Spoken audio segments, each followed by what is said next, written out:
Hello and welcome back to the Woman After podcast. Hope you guys are having an amazing week. It has been a pretty eventful last few weeks here in the state of Illinois. So, in Northwest Indiana, lots of people are still without power.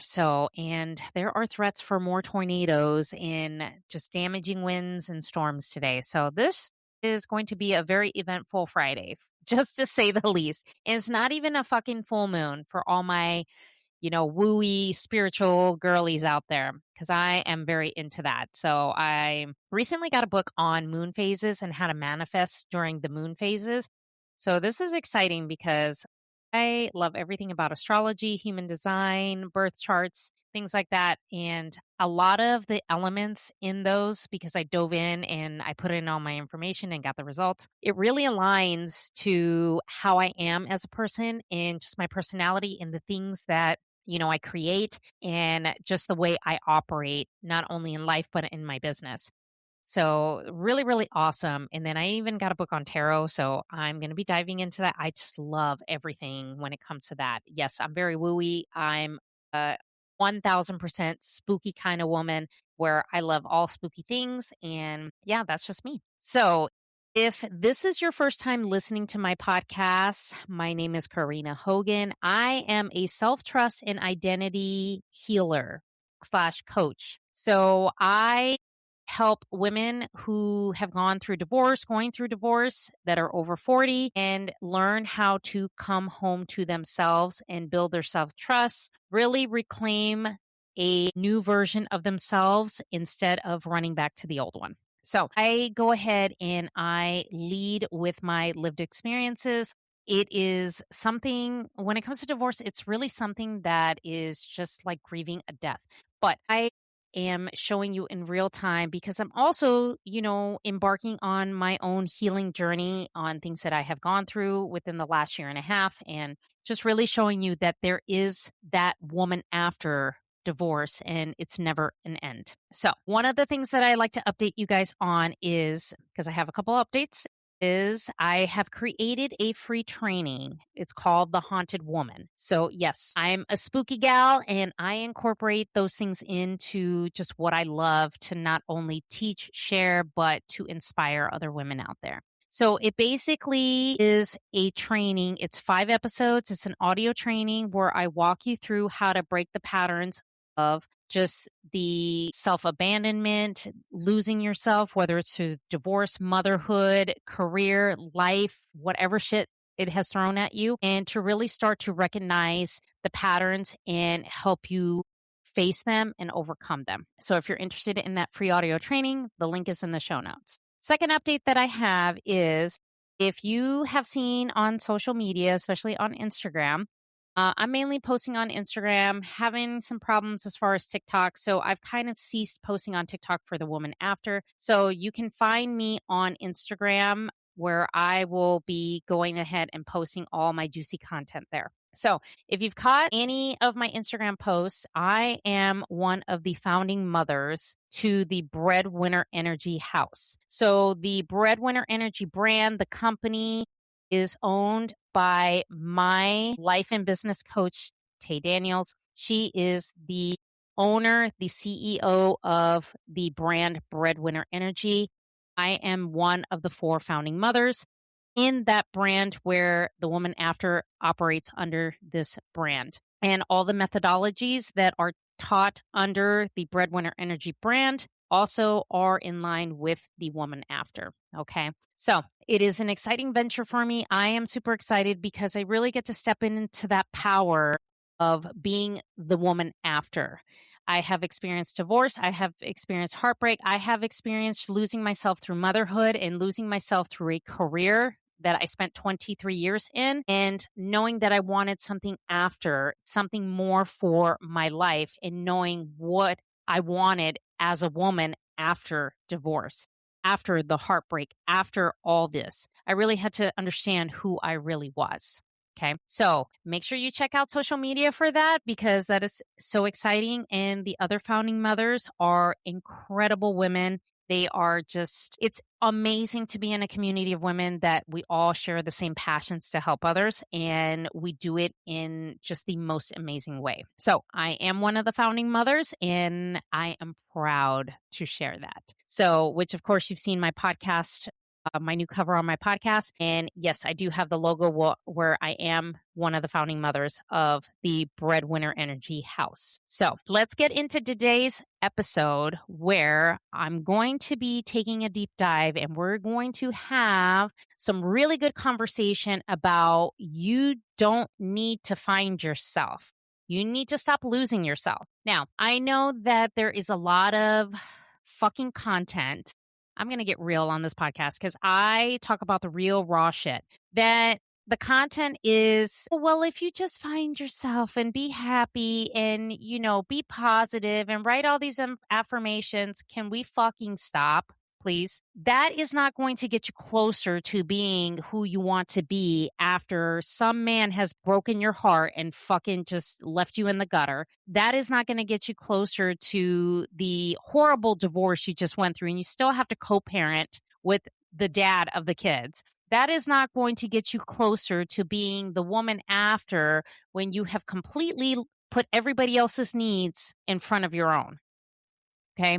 And I know you have all these healers and all this and all that. And I'm not trying to knock anybody, but we have to be realistic about who we're talking to. And we have to be realistic on who it is that we're giving this information to. Healing is not positive affirmations and making sure that you find yourself in this and that. You find yourself in the process when it's fucking messy, when you're crying in your car, when you are saying, okay, I am not motivated to go to the gym, but I'm going to get my ass in there because it's good for my mental health. It is not about, well, I'm just going to go ahead and just think positive and manifest it. No, we have to do the real work and really do the nitty gritty on what it is to really heal ourselves. Because when we actually get to the core, that's where we start to really reclaim who we are. And that's how you really do find yourself. Well, if you're just happy 24/7, nobody's fucking happy 24/7. Heartbreak, when you think about that person or something triggers a memory, that shit is just going to destroy you for probably the next 24 hours until you say, okay, why is this making me feel this way, and work through it. That is what I'm talking about as far as you need to stop losing yourself. Because if you really stop trying to find yourself in these positive affirmations and these Instagram aesthetics and that this will just make me happy when all those things are temporary fixes. You probably have said this sentence to yourself before, or you've said it out loud. I just want to find myself again. But let me propose the question to you. What if you didn't actually lose yourself? Think about it that way. Okay.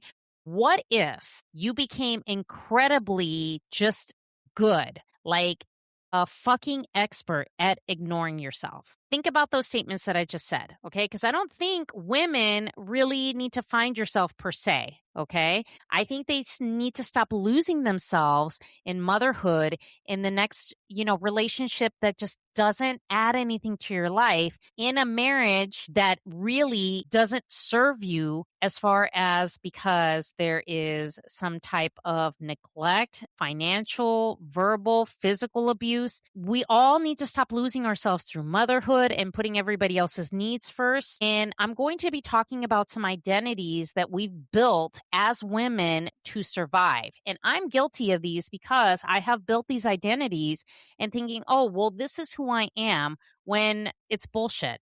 Okay. Because I haven't gotten to the core root of really who I am. So some of the identities that we as women build to survive is we are the wife, we are the mom, we're the caregivers, providers, we're the strong friend, we're the peacekeeper, we're the good daughter, the good employee. All those identities have shaped us into being in this survival mode. You're a wife, you're trying to hold up the household. Your mom, you're taking care of the kids' needs before your own. You're the caregiver, taking care of that person who is ill, disabled, whatever the case is, and putting their needs ahead of yours. You are the provider because, let's say, for example, You've gone through divorce and you are a single parent household and you have to provide for those kids and keep the roof over their head. You're the strong friend. You're the one that they come to when they have a problem, the peacekeeper to make sure there isn't any conflict. The good daughter where you just stay quiet, you don't say anything, and you portray yourself to be the good daughter. The good employee where you do everything right, you do everything that they ask you to, you work overtime, extra shifts, this and that. None of these identities are bad, okay? Where the problem lies is when the roles become the entire identity, okay? Good example is being the mom and you're married and you are not paying attention enough to your husband. So your identity has been to be a mom, put the kids' needs first, do this, baseball games, soccer, football, dance recitals, plays, holiday concerts, all those things. And you've made your entire identity to be mom and you ignore your husband. You are the caregiver where you are taking care of, let's say, a disabled child, a disabled family member, and you put all their needs ahead of your own. Okay. You don't take time for yourself and you make that identity as a caregiver all of who you are. That is your entire personality. That is your entire identity. So that is where the problem lies, is because when we start to adopt these identities and adapt to them, and we don't even know who we are outside of these identities, we completely lose ourselves into these identities. And then it feels like we don't have a purpose. So let me explain what losing yourself really looks like. Okay. It's saying yes when you really want to say no. How many times have you say yes to something when you really didn't want to do it? Okay. You're ignoring your intuition. Boy, I've ignored my intuition so many times that it's very scary. When I know that something's off, okay? Well, let me back up. I am a Pisces. Okay. So I'm a Pisces sun, I'm a Taurus moon, and I'm a Cancer rising. So my intuition is everything, especially as a Pisces. So I know that if I walk into a room and if that whole just vibe is off, I sense it right away. And I've ignored my intuition when it came to a relationship I had last year. And I knew something was off. I knew something was off between us. And I was just too scared to say anything because I was afraid of losing him, because everybody in my life has pretty much abandoned me. Okay. When it comes to my biological dad, when it comes to men in relationships, people have abandoned me. And it's a really, really awful, sick feeling. And the intuition was, there is something off. There is something wrong. And it was screaming at me like, you need to talk about this. Well, I failed to do that. And guess what? He ended the relationship and gave a bullshit excuse on why. Okay. And that's not to knock him, but if we're going to be realistic, it was a bullshit excuse. So your intuition is everything. Changing your opinion. So you basically change your opinion to fit the narrative. So you change your opinion because it doesn't jive with what the person is saying, or they get angry, or if you have a difference of opinion, they're just not going to like you anymore. Making yourself small, making yourself so small where you don't stand up for yourself, you don't express your views, you don't say what you mean, say what you feel. So you keep yourself small just to keep the peace. And then I've talked about this, just recently, putting yourself last, putting your needs last, where you attend to everybody else's needs first and you come last, or your needs are not important. Letting people's emotions dictate your decisions. I have been guilty of this, where I've let other people's emotions dictate what I decide and how I operate and how I move. Not knowing what you want, and you're spending years conditioning yourself not to ask. Now, I told the story about how I ignored my intuition when I knew something was off about my relationship last year. And it's because I've conditioned myself not to ask, because when I have asked before, I freaking got screamed at in my face. And I got told that I was no good and they were going to leave me for the next woman, which ended up happening, which was fine. So we condition ourselves to not ask and to just ride the wave. Okay. What we need to do is we need to really expose the identity. And how do we do that? We rupture that. We rupture that identity and we break it open. So in 2019, I filed for divorce from my ex husband, who I still have to co parent to this day with my two special needs daughters. I filed for divorce because the way that I ignored the red flags in the beginning, and I spent 10 years of myself, my life, and just everything in a marriage that really did not serve me. It was very verbally abusive. It was just really, well, if you do this, you need to give me this. So it's basically, well, if you're going to go out, you need to give me this. And it would usually be a sexual favor. So it's satisfy my sexual needs if you want to go out with your friends or go get your hair done. So there was a lot of just gaslighting when it came to that, and a lot of manipulation when it came to that. My breaking point was 2019 in March, right after my birthday, where I had found out that he was communicating on dating apps with other women. Okay. Now, I'm not saying that my marriage was perfect. I'm not saying that I did everything right, because I did not. I will be very honest, because I did confide in a coworker, and I did get too friendly with this coworker. And yes, he did find out about it. So if we're going to be real, that is part of the story. But even before that happened, I had been accused of cheating. I had been accused of not being a wife. I had been accused of not being a good mom. I had been accused of that I worked too much. I did this, I did that. And the thing is I really lost myself in motherhood. I lost myself in my career. I lost myself in a lot of things because my intuition was, this is not the right person for you. And I still ended up marrying this person, and it wasn't right for me. So I went ahead and contacted an attorney, and I let him know. And the process to just finalizing the divorce was really just, it was very difficult. There was a lot of arguments. There was a lot of destructive, shit and things that I would never want to go through again. But it really opened my eyes on what I do not want in a marriage, and how to better be a better communicator, just a better person, and really show up for a marriage. So once that was all done, I had to figure out who I really was, because I didn't know who I was at all with my two kids and living on my own after 20 years. I hadn't lived on my own in 20 years. So I had to figure out who I was. I never discourage anybody from going to therapy. Therapy is a great tool. I know a lot of people can't afford it, but it's a great tool if you can access it. There's a lot of free groups and a lot of free forums, things like that you can really go ahead and be a part of. So I really had to start really working on healing and making sure that I knew exactly who I was. Yes, I did have a relationship after I got divorced. It was probably a couple of years later. And that relationship did not end up working out because it just had a lot of similarities on just the way the path of my marriage went. And I could not subject myself to being in that situation again. And I was very vocal about it, but I did condition myself to really not say anything, ignore my intuition when I knew something was wrong. 2024, I decided that maybe I should put myself back out there again.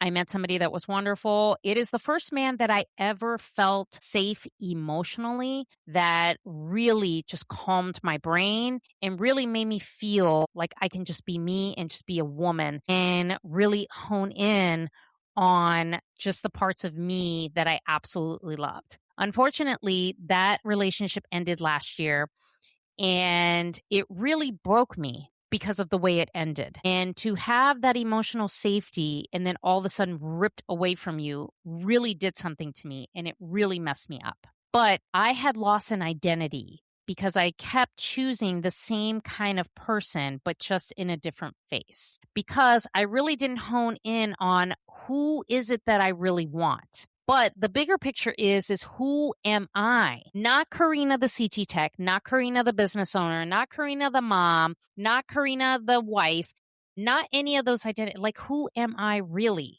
And who am I now? Which is a good question to ask yourself, is who am I now? So I'm going to give you some pointers for this episode. And this is something that you can journal, voice note, and really take away. Stop trying to go backwards. Ladies, please stop trying to go backwards. We're not trying to reclaim that woman that you were. She survived. She needed to survive. I needed to survive. I was in survival mode. Building the woman who gets to live, the woman after all those things. Divorce, heartbreak, losing yourself in motherhood, losing yourself in a career. Woman after divorce is who we are wanting to live. Divorce is a new beginning. It's not an end. I want you to ask yourself these questions. And like I said, you can journal, voice note, whatever it is, okay? Whatever is your preference and your style. What parts of yourself have you lost? What do you actually want? Where are you living according to somebody else's expectations? What would you change if you trusted yourself? So those are the questions I want you to ask yourself. And I know anytime I get triggered by something, I start to ask myself, what would I change if I actually trusted myself? I leaned into my intuition and I listened. You don't need to per se find yourself. You need to start listening to yourself, listening to your intuition, listening to your gut. It's always going to be 100% right. And then you need to trust what you hear, what you feel. You need to trust what you hear and what you feel. Now, if this episode hit you in a way that triggered something open for you and you've been feeling something, but you really can't put it into words, come find me on Instagram at The Woman After, because we're going to continue the conversation there. And send this episode to a woman that really needs to hear it, because I think more women need to hear it, where we need to stop, quote unquote, finding ourselves. We really need to start trusting ourselves and listening. So thank you so much for joining me in this episode. Make sure you get the Haunted Woman free audio training in the show notes below. I will chat with you guys in the next episode.